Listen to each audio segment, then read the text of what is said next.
Hello and welcome. We're gonna wait just a minute or two so all of our attendees can join us. We have several attendees in the waiting room and everyone's coming in right now, but we'll get started in just a minute.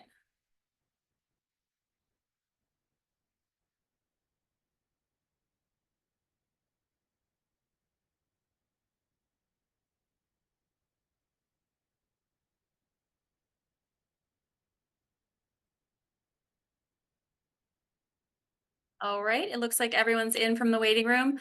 Well, happy Thursday, everyone. Welcome to our second edition of the Comprehensive Plan Update Lunch and Learn. Today, our focus is on the rural area land use chapter.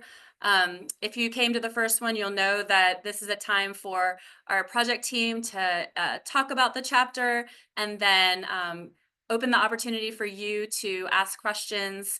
We have we have the Q&A module activated. So throughout the presentation, if you have a question that comes up, please use that. And if you don't have that module, if you're on your phone, we will also have the opportunity to have you raise your hand and we'll unmute when it comes time to do the Q&A.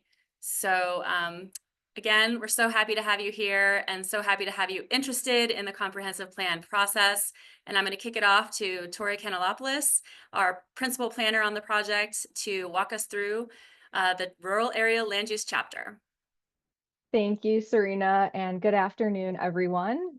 Again, my name is Tori Kanalopoulos on the long range planning team, and today I'm joined by several colleagues who are also working on AC44.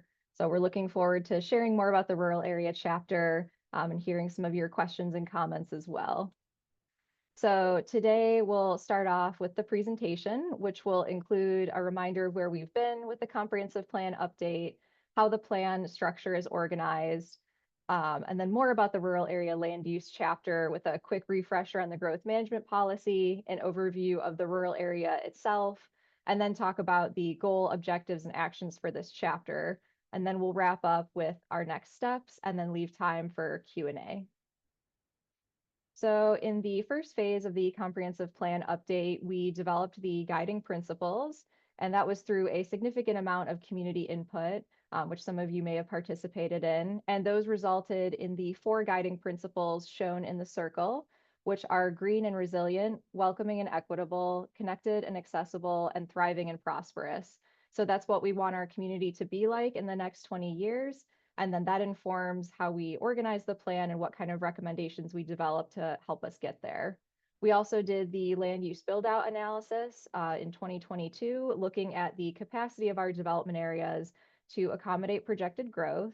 And then we also reviewed the growth management policy itself in the 2015 comprehensive plan. In the second phase, we updated the goals and objectives for each chapter. This was also based on a significant amount of community input. We started the phase talking about challenges and opportunities for each plan topic. And so that input helped shape the goals and objectives we developed and then the actions that we're developing in this phase. We also looked at land use and transportation tools, including activity centers in the development areas. So there were a lot of ways that folks participated, both in person and online. We had questionnaires, we had chat kits that folks took out to their neighbors and networks to host their own meetings. We had open houses and in-person workshops. And so this plan continues to be based on a significant amount of community input, and we're looking forward to hearing more in this phase. So the plan is organized into 4 parts. The first part, which you have not missed yet, we will be sharing it in upcoming engagement, will be the community vision. So that's introducing the plan, what the purpose of the plan is, some background and context for the county, and then the vision, and again, the guiding principles that we established in the first phase. The second part is the growth management framework. So that will include the growth management policy, which is very similar to the 2015 comprehensive plan, and then how that policy is applied differently in the rural area and the development areas. For example, having public water and sewer in the development areas and not in the rural area. And then there's also a development areas utilization review, similar to the land use build out analysis, making sure that we have capacity to grow in the development areas. The third section is implementation. So that includes 10 chapters, which we'll talk a little bit more about. Two have already been shared, the development areas and rural area land use chapters. So each will have an introduction, sharing some context for the chapter and some background supporting data, and then a goal statement for what we want our community to be like in 2044, objectives for what we need to achieve to get there, and then actions to actually implement the plan. And then the fourth section will be the appendix. So that will include metrics to measure success of the actions, updating the area plans. So that would include Places 29 and Southern and Western area plans, related and reference plans, which may be at the local, state, and regional level, and then a report on the engagement process that we conducted during AC44 and a summary of the major themes we heard. So a quick refresher on the growth management policy. This was established with the county's first comprehensive plan in 1971, and it designates the rural area and the development areas as shown on the map. So it directs growth and density to the development areas and encourages a mix of uses and a variety of housing types there. And then encourages mostly agriculture, forestry, and conservation in the rural area with very limited development. So now I'll share a quick overview of the rural area itself. So it is 689 square miles. So as designated today, it is about 95% of the county's land area. And there are a variety of features and landscapes throughout the rural area, including forests, rivers, ridges, and other habitats. There are historic, scenic, and cultural resources and rural communities, many of which have historic buildings. There are a varieties of challenges that we need to address with the comprehensive plan update. Some major ones include land that is fragmented from development and new roads, and then land being split into multiple owners, which can make land conservation challenging. So about 46% of the rural area land is within a water supply watershed, so that provides our public drinking water. Over 65% of the rural area has soil that's important for agriculture, and about 38% of rural area land is used for farming, and that's been pretty stable over time. There's a significant amount of agricultural products that are produced in Albemarle and then sold, and it ranks second in the state for fruit production, and about 13% of rural area land has been converted to residential and other non-rural uses. So there are a variety of preferred land uses in the rural area. And again, these build on the 2015 comprehensive plan recommendations. So agriculture, forestry, land conservation. And those also implement the growth management policy and support a rural area economy. Again, they protect our water supply watersheds and encourage large and unfragmented parcels. Conservation easements are a key tool for implementing the growth management policy, the rural area chapter, and then related plans like the Biodiversity Action Plan and the Climate Action Plan. Conservation easements offer permanent, voluntary legal agreements to limit development and protect resources, including natural resources. Across the rural area, about a quarter of the land is protected in permanent conservation easements. Some of those are held by the county, and then some of those are held by other organizations. So a recommendation that's being carried forward and updated from the 2015 comprehensive plan is for rural communities, which in the 2015 comprehensive plan are called crossroads communities. So those are meant to be places that provide basic services and daily needs for rural residents without encouraging growth. And they can also include community resilience hubs, which I'll talk a little bit more about. So the focus is on equitable service provision, again, without encouraging development. So through community engagement through AC44, we heard interest in keeping this recommendation in the updated comprehensive plan, but also ensuring that there is engagement with individual communities before changes are made. So very similar to the current comprehensive plan, AC44 also recommends future engagement with rural communities before changes are made to see if any changes are desired. So development should be primarily through adaptive reuse of existing structures. And if a structure does need to be replaced, it should be of a very similar scale and building footprint. And then again, the majority of non-residential uses, so things like small offices, daycare, things like that would still be through a special use permit process that could include conditions to mitigate impacts.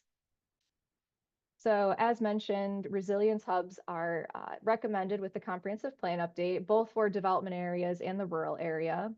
And in the rural area, that could look like a community center or a school or an existing building. And there are several purposes for these resilience hubs. So from an everyday standpoint, they could include spaces for community events or job training programs or community gardens. So kind of everyday community support uses. And then from a disaster standpoint, they could be a place for an emergency shelter due to a natural disaster, a place to distribute resources.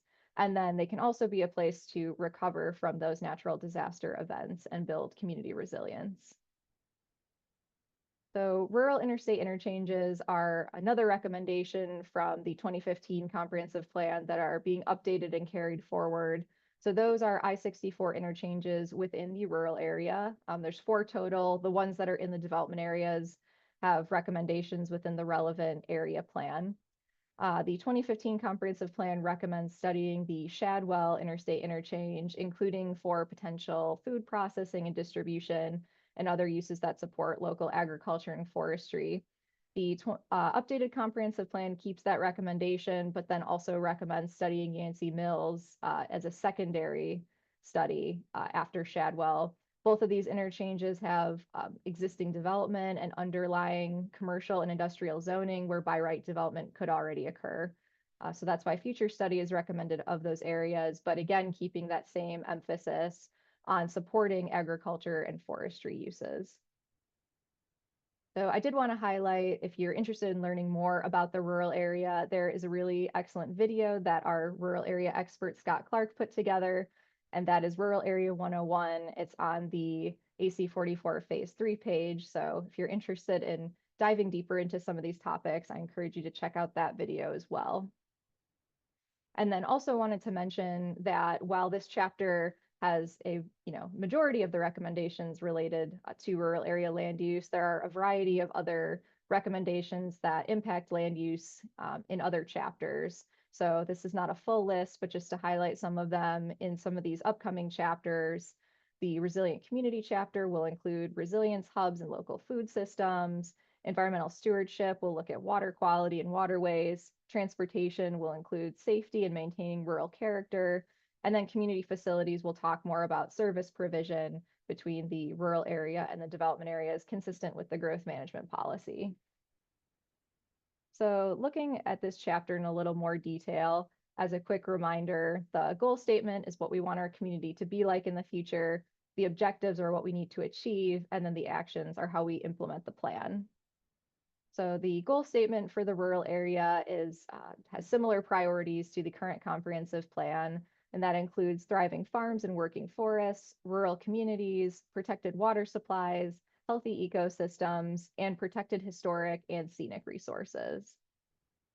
There are 7 objectives for this chapter with associated actions.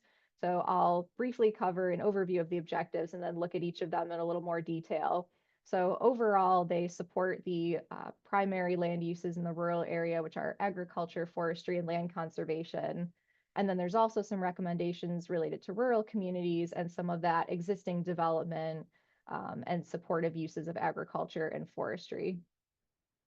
So the first objective is to develop and implement policies for protecting rural land use patterns in the rural area. And the main action for that objective is to develop and adopt a rural area land use plan. So that would look at the rural area in more detail instead of just having a single land use category across the whole rural area. So that could look at important conservation areas like those identified in the Biodiversity Action Plan. The second objective is reducing and mitigating the impacts to natural systems and cultural resources from development when it does happen. So that includes encouraging maintenance and restoration of forests and stream buffers, and then reducing the amount of land that gets used for residential subdivisions, leaving more land over for agriculture, forestry, and conservation. The third objective is to improve the effectiveness of the county's land conservation programs. So that includes making land conservation possible for lower income landowners as their land is most risk of being sold for development, providing owner outreach, and then supporting partner organizations that also have conservation easement programs. The fourth objective is supporting local agriculture and forestry production. So that includes using those land conservation tools to protect land that has soil that's important for those industries, updating regulations for supportive uses for processing and sales, and then allowing collection and distribution facilities. And that could include those interstate interchanges. The fifth objective is increasing the adaptive reuse of existing structures in rural communities for small scale uses. So as mentioned, that could include things like a small doctor's office or a daycare, and making sure that the emphasis continues to be on adaptive reuse of existing structures versus new buildings. The sixth objective is permitting land use that supports the maintenance of rural land use patterns and then mitigating impacts of those uses. That includes updating the noise regulations to limit the impacts of sound from permitted events, and then also allowing small scale, low impact outdoor recreation uses, but not including indoor lodging. And then the last objective is to plan for and manage non-residential land uses and existing development in the rural area. That includes those planning efforts for the rural communities and rural interstate interchanges, and then also the community resilience hubs. So I wanted to end on a similar note that's included in the rural area video, which is just emphasizing the importance of land in the rural area and why we need to protect it. So again, as mentioned, it provides the water supply watersheds for our drinking water, supports local agriculture and forestry and healthy ecosystems, has a lot of really important cultural, scenic, and historic resources. And then when you factor in the land that's already been developed and then the land that's been protected, over half of rural area land still has a future that's undecided. So that's why these updates to the comprehensive plan are so important. And a brief preview of where we're going next. So we'll continue to share these chapters. The next one will be environmental stewardship. And as you can see on the right-hand side, that's the list of the 10 chapters that will continue to roll out, and the focus will continue to be on the actions for plan implementation. We have a few upcoming work sessions and events. So on January 8th, we'll have a work session with the Board of Supervisors on rural area land use. And then for environmental stewardship, we have a work session next Tuesday with the Planning Commission, and then with the board on January 22nd. We'll continue to have these lunch and learns for each chapter. And then we will also have quarterly in-person check-ins. And I believe the next one will be in late January. So there are a variety of ways to participate. We encourage you to visit the website. I think Serena put that in the chat. And also to especially look out for the phase 3 page. You can view the chapters that are posted, and you can use the Ask a Planner tool to ask us questions. And then also you can comment on the actions themselves. We also encourage folks to sign up for newsletters if you're not signed up already, and keep an eye on the website for events that are posted. And I'll ask Serena if there's anything else she wants to add as far as participation. Perfect. All right, well, we've made it to the Q&A portion, so I will stop there. I'm sure there's a variety of questions, so I'll ask Serena and folks to help field those. Sure. And then Tori, I also put in the chat, we have a new feature podcast that's called Chapter by Chapter, and it's a 5 to 10 minute quick look at the chapter, something that you can listen to on your way home or as you make dinner. So I'd invite you to check that out. So our first question is, are incentives being considered to support economic activity in the rural area that meets the goals of this land use plan? Yeah, thank you. That is a great question. That is not something that we've looked at in detail with this chapter, but I do think it's a good question that we can bring up with the Thriving Economy chapter that we have coming up. So I think that's a good thing for us to take a look at. Great. The next question, how will the plan balance solar power facilities, both utility and small scale, with other preservation goals? Thank you. That is another great question. So, and the solar ordinance is interesting because that was something that was kind of, already in progress as we've been working on the comprehensive plan update. So that's a little bit further along than a lot of other projects that might be mentioned. But I did get a chance to talk to the project manager and get a quick update with that. So if you are interested in signing up for emails to be kept updated, you should reach out to Bill Fritz, and maybe Serena could put the email in the chat so you all have it as well. But I believe there is a public hearing with the Planning Commission on January 14th for the solar ordinance, and the actual draft ordinance itself should be available very soon for the public to review as well. So it will include standards for development, including addressing all types of solar facilities like larger scale ones versus accessory, and then also battery and energy storage. And it will have performance standards, and that will include things like protecting wildlife and wildlife corridors, and also water quality. Great. And yeah, I'll put Bill's email in the chat, and our Engage page that we have dedicated to that project. The next question is a bit about process. There is someone in the audience who is part of a group who wants to know how they can engage staff in the Planning Commission about a very specific topic related to the comp plan. Great. And that sounds like it could be relevant to both this chapter and the upcoming environmental stewardship chapter. So I would say there are, several methods that would probably be helpful to take. I think it's always great to email the Planning Commission and the board with comments. We see those as well. So that's, I think, really helpful for them to see what community members are saying. But then also looking at the phase 3 page, and there's the Ask a Planner tool, and then the ability to comment directly on actions. So those are two other really great ways for us to see what that feedback is. And then we also have an email address that we check for the project, which is also posted on the main AC44 page.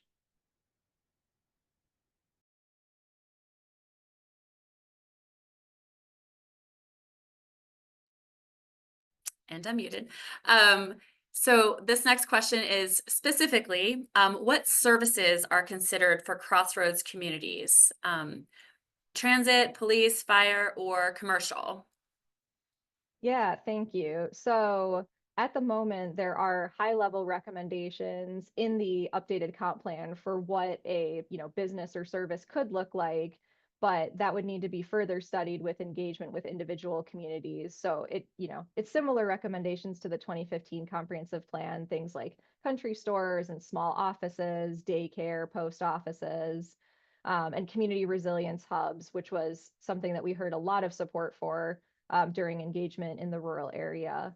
But we also heard that if there were going to be land use changes made, it should be at the individual community level versus trying to decide that with the comprehensive plan. So those are examples that are put in there, but further study would be needed.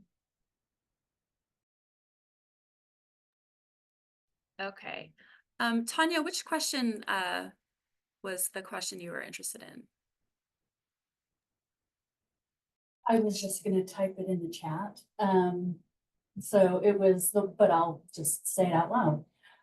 It was in regards to the question about biodiversity loss, and the negative impacts of lawns, and can there be limits on the amount of lawn, or non-native grass on any property? And my response was gonna be, this is a great question, and it's brought up in the environmental stewardship chapter. But while we don't necessarily restrict or recommends restricting the amount of lawn, we do go and recommend to educate about invasive species as well as non-native species and the effects of the amount of lawn that residents do. Thanks. I hadn't seen that question come through, so thanks for taking that, Tanya. Okay, the next question is, please provide more details about rural product distribution centers. For example, Detter Edwards and Morris and Ivy, or a basement distribution in Advanced Mills. With a comment, tractor trailers may not be compatible with narrow country roads. Yeah, and I think the recommendations for this would be pretty similar to the current comprehensive plan. So it would be looking primarily at rural interstate interchanges. I think continuing to especially focus on the Shadwell one, But that is something that would be evaluated. So if we were looking at, distribution and processing and collection for local agriculture and forestry products, that is definitely an impact that would need to be evaluated. And I think this question transcends the rural area and it's more of a comprehensive approach. So can you, Tori, speak to how wildlife corridors, or maybe first, what is a wildlife corridor, and then how the team is considering wildlife corridors in the comprehensive plan? Sure. And this is something that we're looking at with the environmental stewardship chapter and also the transportation chapter. But it also relates to the rural area.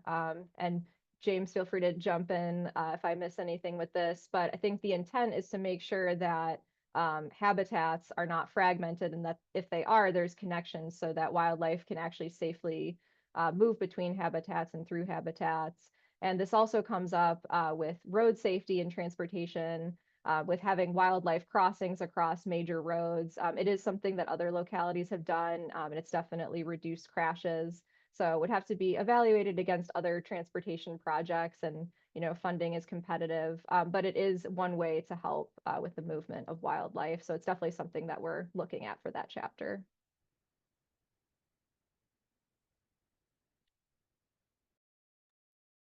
All right, our next question is, describe the purpose and role that mountain protection areas play in conserving and restoring the natural environment, water quality, and scenic resources.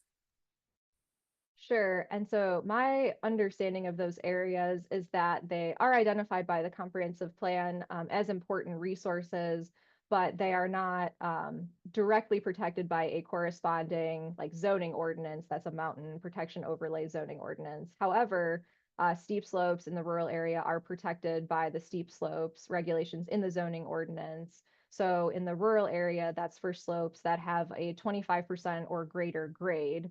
And sometimes those slopes can be disturbed, especially for things that we as a locality have less control over because of state laws like agriculture and forestry. But that ordinance is intended to protect those steep slopes resources. And in most cases, it is difficult to disturb them. All right, thanks, Tori. The next question is, as a potential approach to reduce the impact of development on the rural environment, discuss the pros and cons of combining multiple division rights associated with, for example, a 40-acre parcel into a multi-dwelling 2-acre plot. We are getting into it. I love this. Tori, are you able to take that one? I'll try, sure. Okay. So and maybe this will be helpful for folks listening in, but my understanding of the way that development rights work now is that when the county updated the zoning ordinance in 1980, properties in the rural area were assigned development rights. And so over time, those have been used as properties subdivide, and there are different rules for how properties can use their allocated development rights.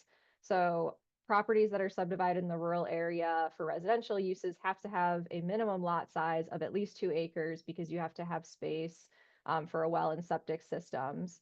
But you can also not have all of your development rights. So each property got 5 development rights. And when you subdivide, you can't have those residential lots add up to more than 31 acres total. But you can also have subdivisions that have 21 acres by right as a lot size.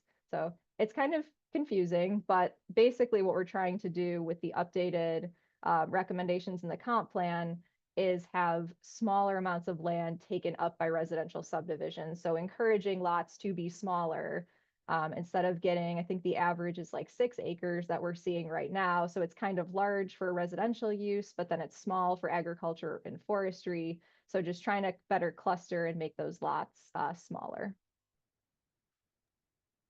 Thanks, Tori. I just appreciate how much information you have. It's amazing to me that just a small team has such amazing information. Thank you.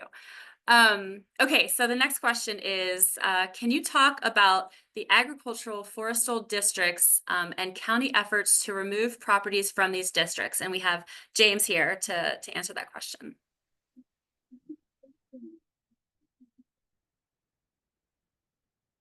Can you hear me? Yeah.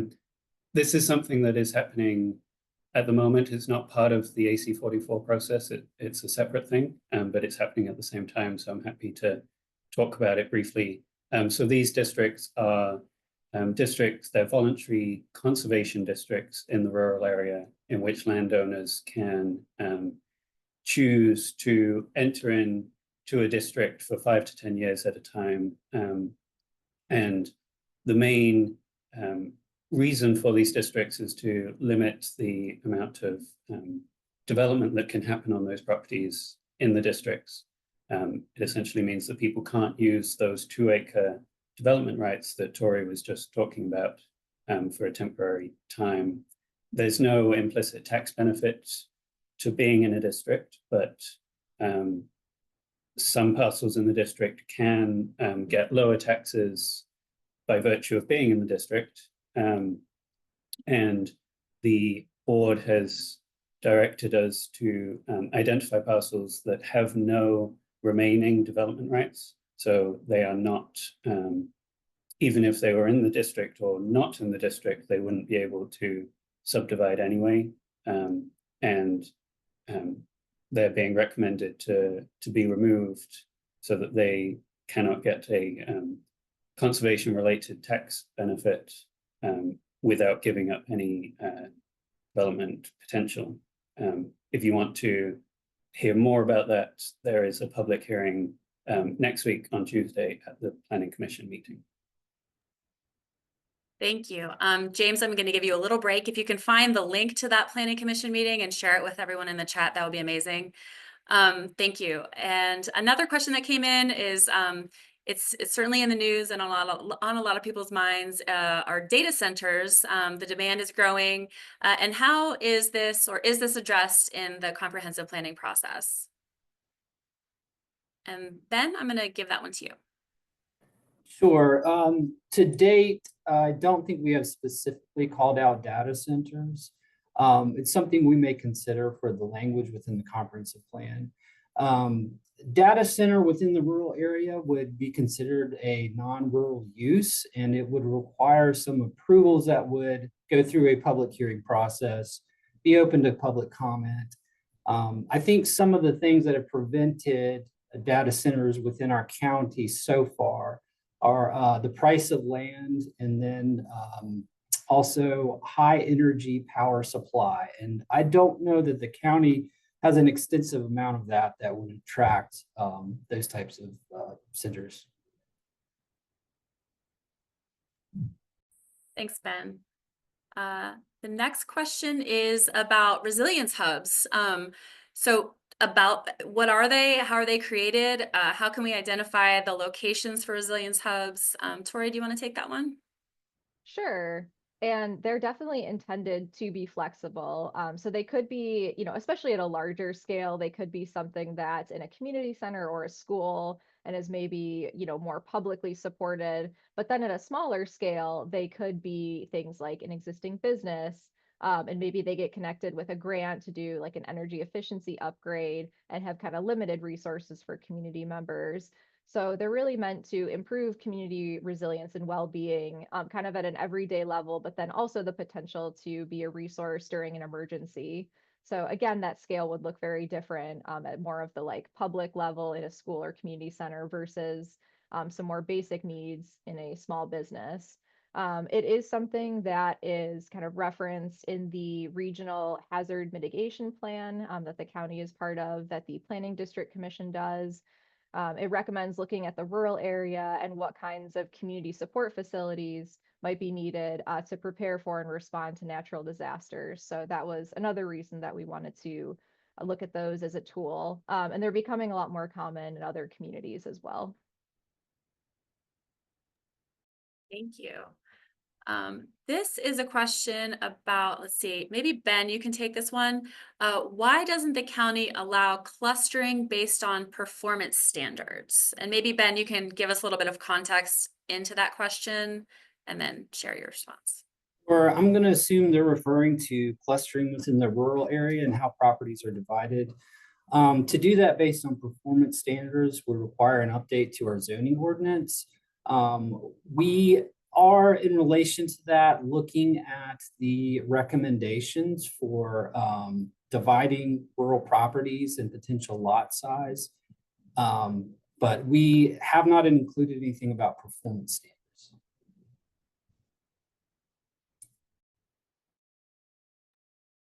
Okay, thanks. Let's see, I think that wraps up so the questions that are currently in the Q&A queue. Whenever I say that, usually we get a few more. But also, if you haven't asked a question and you might want to raise your hand and share your question out loud, I invite you to do that as well.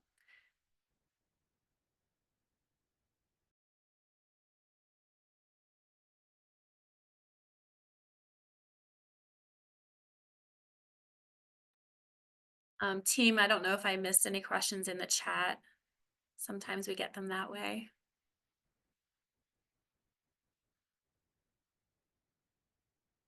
Well, as we are waiting for anyone to ask just one more or few more questions, as Troy mentioned on the Engage site, we do have a place where you can review the chapter actions, and it's a pretty cool interactive tool that you can look at all the different actions and make comments on them.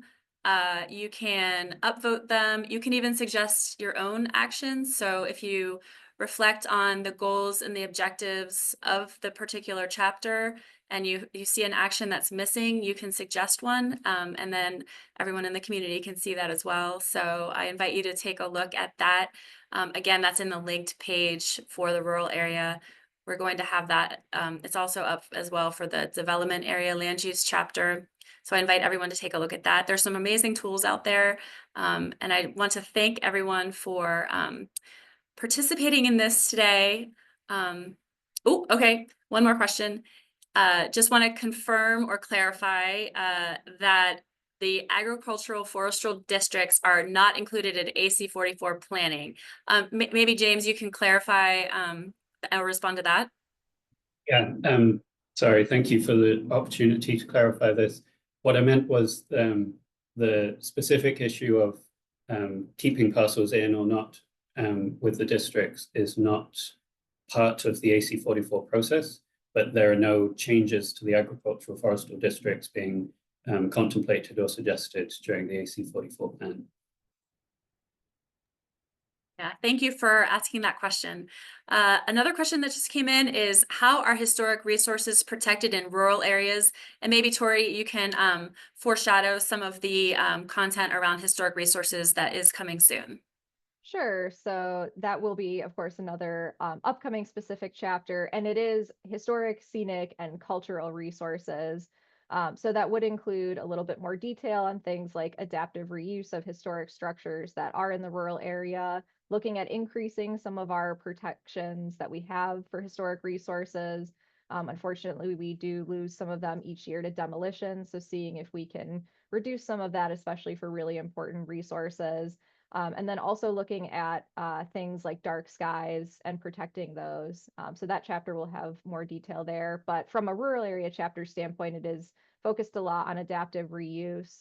There's some really incredible and beautiful buildings in the rural area that are historic. And, unfortunately, some of them have kind of fallen into disrepair. And hearing from community members think, paying for the renovations and figuring out the best way to do that is a huge challenge. But as much as we can, connect people with grants and other funding opportunities, hopefully we can do some more of that as well. Great. Okay, we have two people with their hands up. Nancy, I am coming to you and I'm going to invite you to unmute and share your question. Yes, thank you very much. I'm wondering what the status is of solar farming within the rural area for land that is under agricultural use right now. Can it be changed to be given permission for solar farming?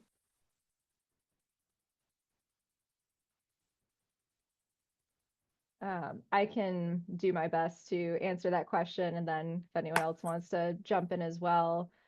So that will, also in the future for future projects depend on the outcome of the solar ordinance update. But my understanding is that now it's a special use permit application process. So that's something that would be considered, but it is an allowed change if a special use permit is approved.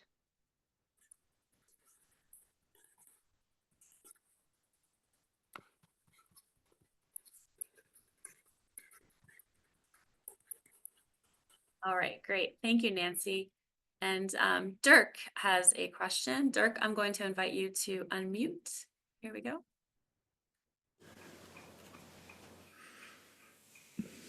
Thank you. I have a question regarding the emergency response plan with what's happened down in North Carolina and Helene, and I live here in Blackwell's Hollow. We have limited ways in and out. We have limited communication. When we talked to the emergency response folks, they said there's no specific plan for any part of the county. And I think perhaps we might want to focus on the different issues that different parts of the county may be confronted, like limited transportation in and out or limited communication. And also, I was just thinking out loud here that just down the way we have the Byram Park, and next to that is Wild Rock. It sounds like that might be a place to get information or some way, you know, if we're just stuck back here in the mountains, that we might, you know, a place like Wild Rock has a meeting center. It could stockpile, you know, what, you know, food sources or just anyway. I was thinking that maybe we could identify around the county these, and I really like the idea of resilience hubs, that maybe that could be a resilience hub here, and there might be others that, as an elderly landowner here, I'm just interested in knowing how I can stay in touch with the county and the county can stay in touch with us when we lose power. Maybe a bridge goes out. When we had the rains just recently, and Whippoorwill, there's still a big hole there. I mean, that's a month and a half later. So, you know, we've just, I didn't know whether the rural plans that you're addressing are addressing also emergency response and how it interacts. So I think with the small little emergency response team, I believe you have in the county. Thank you for the question. Thank you for listening. Thanks. I'm going to take this opportunity to share another project that the city, the county, and UVA are collaborating on. It's called Resilient Together. And resilience hubs are just one solution that are on the table for building community resilience to climate change. So I'm going to invite everyone to click on that link and start to get informed about that project. And then just in regard to staying in touch with the county and learning more about the processes and programs that come out of these plans. Well, now, Dirk, we have your email, and I'm sure to be sending you information going forward. So thank you so much for your question and your comments. Okay, thank you. I muted him quickly, sorry. Okay, so let's see. I don't see any additional questions. Did anything else come in through the chat that I missed, Tori? Not that I have seen so far.